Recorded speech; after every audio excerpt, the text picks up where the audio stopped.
What's up, everybody? Welcome back to the channel. My name is Gray. This is my fish garage. It's been a super busy breeding season and it's time for a November update. Let's go.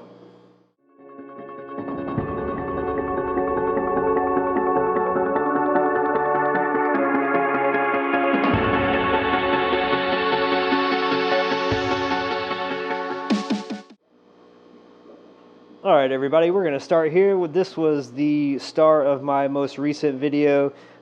Definitely my favorite tank, but we have my group of Amphalophus lioni. These guys have quite obviously paired up. You can see she's kind of cleaning that pot there. She's colored up, tube down, ready to rock. But that was actually the one that I mentioned in my previous video that I thought might be a male. So turns out I was dead wrong there. But really looking forward to these guys pairing up. I have my Amphalophus islanum male kind of hanging out there in the back. The female is over here being chased around by the Carpentis pair, and then my Carpentis pair. Yeah. They spawned a couple of weeks ago, but the other fish got to them. Had no plans on keeping them at all. I have several hundred fry from them and from previous batches that's growing out on my little Growout rack below, so I can show you those guys. So here are the, like I said, several hundred Carpentis Growouts. They are just now hitting 2 months. Next door to them, I have some Growouts of the Gold Som, also known as Green Terror, Rivulatus, whatever you want to call them.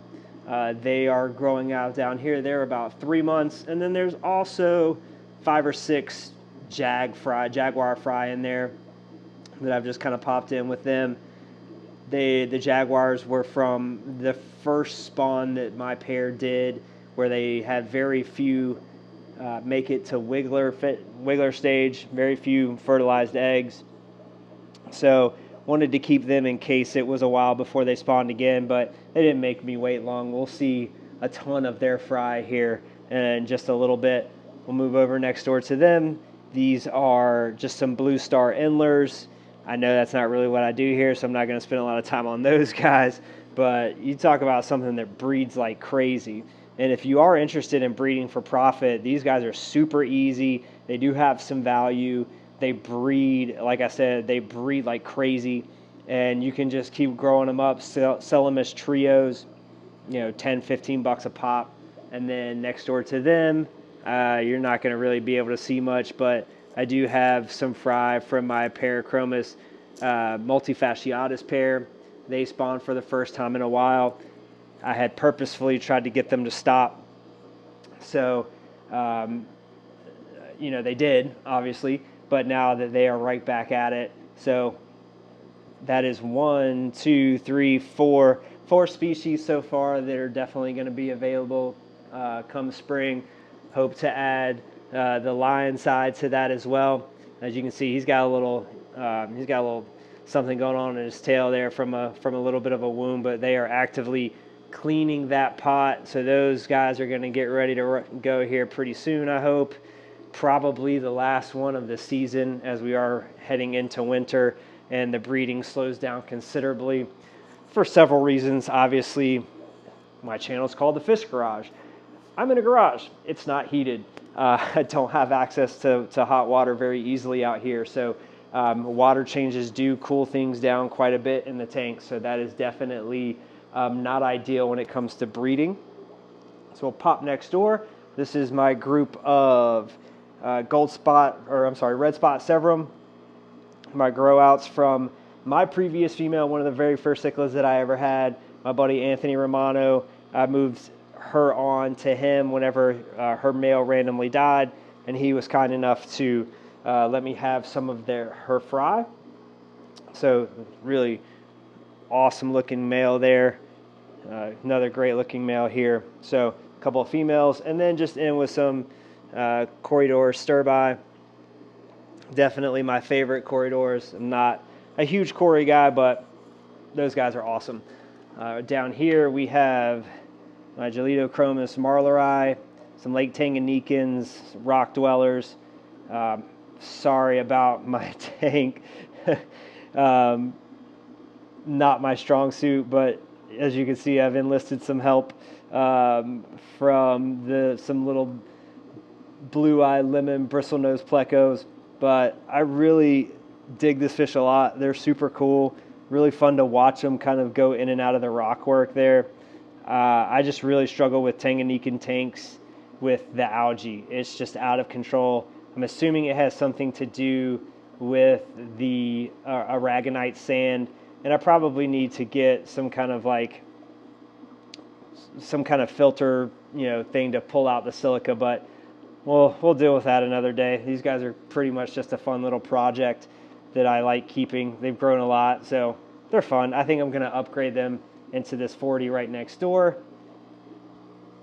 which are these guys' tank. This is my Mate, Akara, Andino, Akara, Mate, and a couple more of the red spot severum.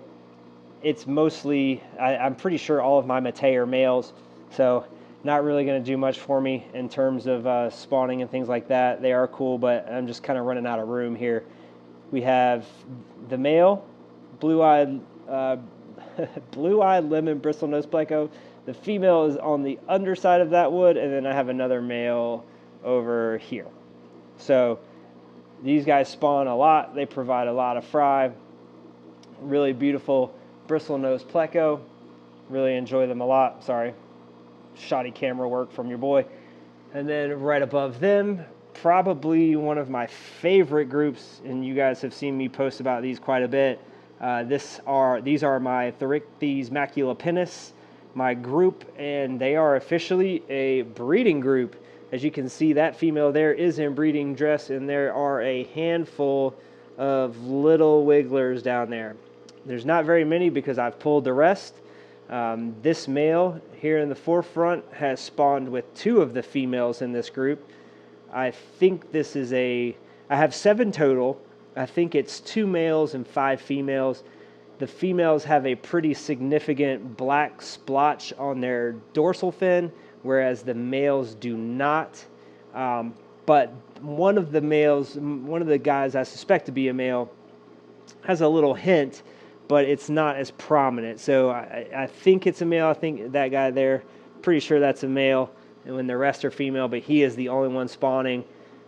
I was wondering how I got so many fries so quickly, because right before this batch was laid, literally the day before, I had pulled wigglers, which are these guys.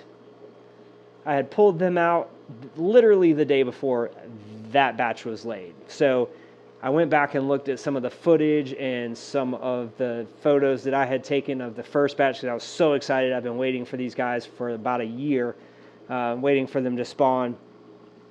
And I discovered that, in fact, it was 2. He had made it with 2 different females. So really exciting stuff. This is definitely a centerpiece of the fish room whenever people come over to check it out, especially when they're here for the first time. They always stop at this tank and go, holy crap, that's a beautiful fish. These fish are so pretty. And they really are. I can't believe they're not more prevalent throughout the hobby. They don't get big. They're not super aggressive. They're easy to keep. They get along well in groups, as you can see. And there's really not a whole lot of aggression, even with, look how close she's allowing them to those fry.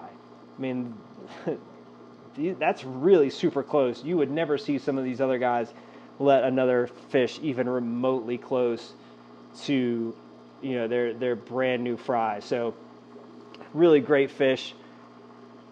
I'm really lucky to have them, really excited to have them, and even more excited to be able to put some more out into the hobby. So hopefully we can get these guys out and make them more popular. But we'll move on to more of a show tank here, about as close as I get to a show tank. This is my group of Geofagus Pyralis, formerly known as the redhead Tapaho. And haven't had a spawn from these guys in quite a while, but basically I have 2 rules here in the fish room. You're either beautiful in photos, or you're having babies, or you're just fun to keep. So These guys fill 2 of those boxes. They are beautiful in photos, they're beautiful on camera, and they are fun to keep. They are in with a group of bronze Corydoras and carry Emperor Tetras. The guys are still pretty young, so they're still growing out a little bit. I love an Emperor Tetra once they're full grown. One note about them is, though, I started with a group of 8. I'm down to a group of 6 because it turns out they're jumpers. I've lost a couple from them just kind of going on suicide missions out of the tank. So just keep that in mind if you do keep them. It's happened twice already, and I'm not real happy about it. But these were locally bred by a hobbyist within our local aquarium society, the Raleigh Aquarium Society. Matt DeGroot bred those, carry Tetras. So there's definitely, they're plentiful here in the area. So once they get a little bigger, I'll get some more. Moving down below, this tank, guys, is in kind of rough shape right now. I have had an explosion of detritus worms, so I'm not going to spend a lot of time on this tank. Got an extra male Carpentis who has taken kind of a beating because these 2 spawned pretty recently, as I just showed you their fry, within the last week or 2. Not really sure what's going on with this tank. It has really been something that I have struggled with mightily at various times throughout the year, the last 2 years or so. So I think I'm just going to get rid of all that sand and replace it with some gravel, as these fish, they dig a lot, but those detritus worms are just out of control. So that might be my project for next week. I've done multiple large water changes, but I'm not going to skip over this tank just because it doesn't look great. It's a beautiful fish. It's one of my favorite pairs in the room. So I'm going to show them to you, good, bad, or indifferent. So keep posted on this tank, though. We're going to get this fixed. And then right next door to them is the Jaguar group. It's my big breeder male. He's absolutely gorgeous. Beautiful, beautiful fish. Another spare Carpentis from my group who was getting his butt kicked, so he's coming over to a much more tame tank. Male there. Unknown on that one. That's really the only one that takes a beating. This group is surprisingly very chill. There's the female, the breeder female, still hanging on to that Vieja bifasciatus female because really I can't get rid of her. I've had a couple people say, yeah, I'm going to come get her, and they just never do. So we're stuck, but that's all right. She's cool. She can stay for now, but I will be moving on some of those adults here relatively soon. I've spent lots of videos on these guys, so we're going to cruise on next door to my Trimac pair. You may notice, I hope so, that the divider is in this tank. She was looking pretty skinny, so I wanted to give her a break from him because he's a big old jerk. But you can see she did an absolute number on him. Once I moved the divider in and she got some food, it was about a week later, she laid just absolutely hundreds of eggs in that pot. And so I was a little concerned. It's been over a year since they've spawned, so I really wanted to get some fry from them. It's been a long time. My buddy Anthony, this is his second name drop of the video here, but he got one of the few surviving fry from their last batch, and it's a male, and it is spectacular. I'll have to get a picture and post it for you guys. And then I apologize again for the shoddy camera work. Apparently, I can't talk and film at the same time, but which is a problem when you have a YouTube channel. But anyway, she laid hundreds and hundreds of eggs, and so I pulled the divider because I really wanted him to be able to fertilize them, and they basically tried to kill each other for the ensuing 10 or 15 minutes. That look, she's trying to get to him so bad that the divider was out. And I was more so worried about him because he doesn't really have teeth. You can see in his mouth there. I mean, he's drawn blood from me before, but it's more rough, right? She has teeth. She has about 7 to 10 really sharp. Let me see if I can get them. As you can see, in her mouth. She's got teeth in there, and she tore him up. So while they didn't get all of the hundreds of eggs fertilized, I was able to come away with about 30 wigglers. So they're not really, let me see if I can get them going there. There we go. So there's about 30 of them in here. Just pulled them out today. You can't really see all of them, but you can kind of see what's going on in there. So really excited. I'm going to have some Trimac fry again for the first time in a long time. My F1 Rio Niltepec pair. So those guys will be out and about and available in the spring. And then down here, I've got my Rio Usumacinta Salvini, my Cribrahirus longimanus, and Amatitladia septum fasciatus. I'm a sucker for a fish. In case you can't tell by the makeup of my stock list, I am a sucker for fish with really blue eyes and red eyes. It's a really common theme, but this is just a pretty chill grow out tank. I have lost a couple of the Salvini. That one there at the top looks to be sexing out as a female with the black spot on the gill plate. The one next to her looks like it's going to end up being a male. So hopefully we end up with a pair out of these guys. Like I said, I've randomly lost a couple, but that's all right. Wasn't planning on keeping all of them anyway. And then right down below, we have my group of Tanganyikan shell dwellers. This is Neolamprologus multifasciatus. I started with 6. I now have probably 50 in here, and I have kind of sold off groups twice already. So purposefully have less shells than fish because I don't want to try and pull out shells whenever I need to go move some of these guys on. And again, like I mentioned on the Julidochromis, the Julie tank, I really struggle with this green algae, and just the tanks don't look great. They're both kind of low down. It's hard to clean them, but not really my thing. So awesome fish, the Shellies. I really enjoy them, but I think I'm going to combine the Julidochromis and the Shellies together. Whoops, I almost fell over. Into a 40 breeder, make things a little more manageable. And I got a little surprise for y'all at the end too, so stick around for that. Something that may be taking the place of one of these tanks. So anyway, move around to the corner really quickly. This is my German blue ram tank, and there's a little female swordtail there. This tank needs a little love. I didn't get around to cleaning this one today, but I think there are 4 of the female blue rams left. There's one hiding there. There's one hiding there. There's one there, and I think there's another one in there. I lost several fish out of here randomly. My male swordtail, my male German blue ram, and then another female blue ram. So I'm not sure what was happening. Maybe, I mean, these are PetSmart fish. I quarantined them for a couple of weeks, treated them with meds before they went in with anybody else, but maybe they brought something in. Who knows? That's what I get for buying fish from PetSmart for the first time pretty much ever.